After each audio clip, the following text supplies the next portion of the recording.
This video will discuss the final assembly of the Dollar Store Dollhouse.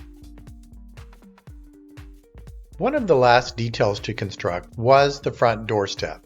I wanted the step to extend slightly from the plane of the house, but not too far out that it would make moving the house a problem. Since I was turning the house on its side during construction, I did not want the step to be in the way and possibly get damaged. I left a gap under the door opening that would accommodate a 5-inch wide protrusion to be installed at the end of assembly. Once again, I went to the computer to aid in the construction. The height of the step would be equivalent to a 3-ply foam board, level with the floor of the house, or approximately 3/4 of an inch. I decided that a depth of 1/2 inch would provide prominence to the step without sticking out too far. I wanted to wrap the step with the egg carton material to appear as a granite slab and to be consistent with the window sills and chimney cap.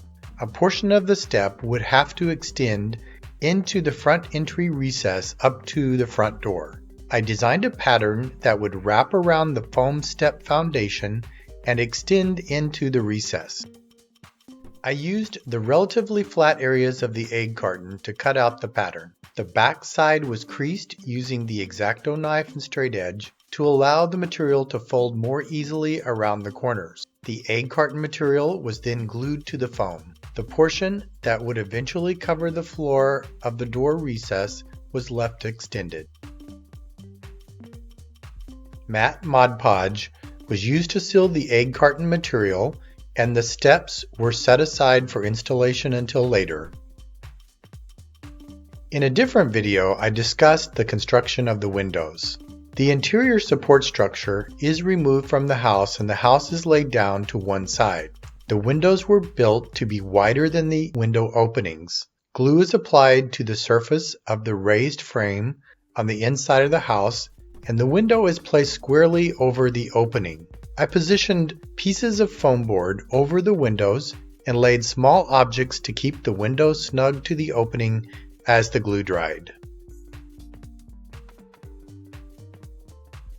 I then moved to the opposite side of the house and used some additional weight with magazine. The painted foam sheet windows had a slight curve, and the extra weight helped to hold them down. Next, I did the same to attach the windows on the side panels of the house.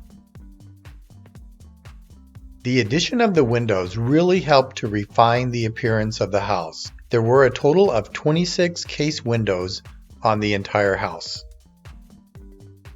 One of the difficulties I mentioned in the roof tiling video was that after attaching the outer roof layer with the shingles, the curvature of this had sufficient force to cause the roof structure to pull away from the house. The entire roof was designed to be removable and fit snugly before attaching the outer roof layer. Originally, I tried to use bungee cords to hold the roof into position, but eventually this gap came back.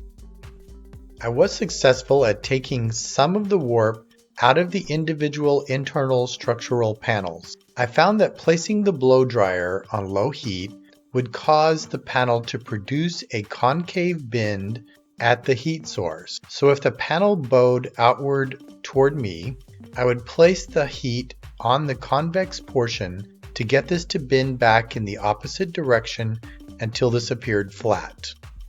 I tested this on the structural supports that connect the internal house structure. This worked nicely to take out the curvature of the single-ply foam board. I then attempted this on the roof off the house by placing the heat source on the underside of the roof. This had only minor success to pull this inward.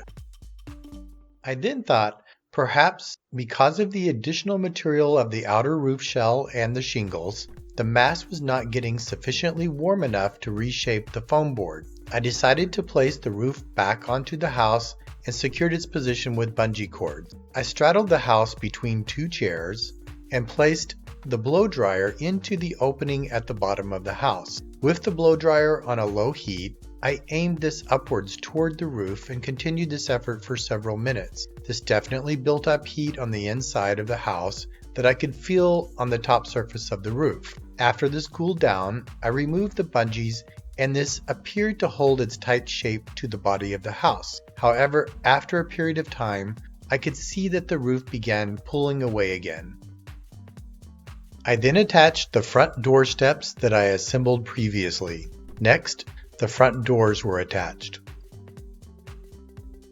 As a final touch, I found some miniature house numbers and used the year of completion, 2021, for the house number. The layout was first arranged upside down on some masking tape.